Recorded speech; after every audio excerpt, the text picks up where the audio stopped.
The rich couple just got into bed and the three people hiding under the table sneaked out. They ran out of the mansion like a few bugs. They ran back to the residential area in the rain, but when they came home, they found that the water had flooded the entire basement. The only place for the family to live was also gone. The refugees were concentrated in the gymnasium. The son asked his father what his next plan was. The father said that he had never failed in his life because he had never planned it. As long as there is no plan, it will never fail. But from the way he covered his eyes, the son understood that this was an escape from life. The next morning, the rich lady called them and invited them to a birthday party for her son, rather than an invitation. It's better to say that it's money for them to work overtime.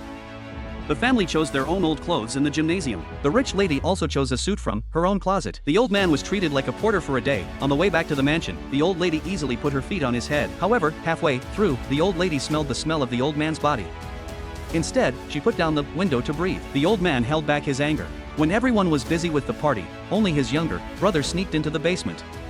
He decided to kill the two people below so that everyone would have no worries. However, unexpectedly, the old lady's husband had been burying the rich man here for a long time. He chased after his brother and smashed his head with a stone. It turned out that the old lady was alive and fell to her death in the cellar that day. Her husband was determined to take revenge. He took a knife from the kitchen. He saw his sister who was holding a birthday cake, so he rushed up and stabbed him directly. The rich son next to him fainted after seeing it.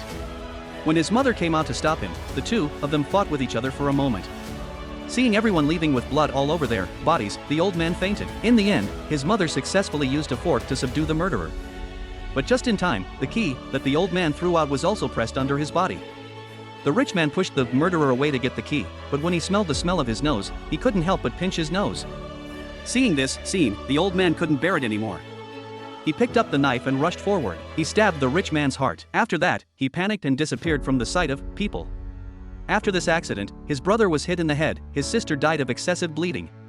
All that was left in the family was his mother's betrayal. The only brother who took care of his head at home was his father. From then on, there was no news at all. Watching the old news on TV, his brother suddenly realized that his father might be hiding in that place. That's right, it's the cellar of the mansion. Now he realizes that he wants to reunite with his father. There must be a plan. He wants to go to a famous university and make a lot of money. Then he will buy this mansion. When the sun shines brightly, he will move in, then he will reunite with his father. But all this is just a plan.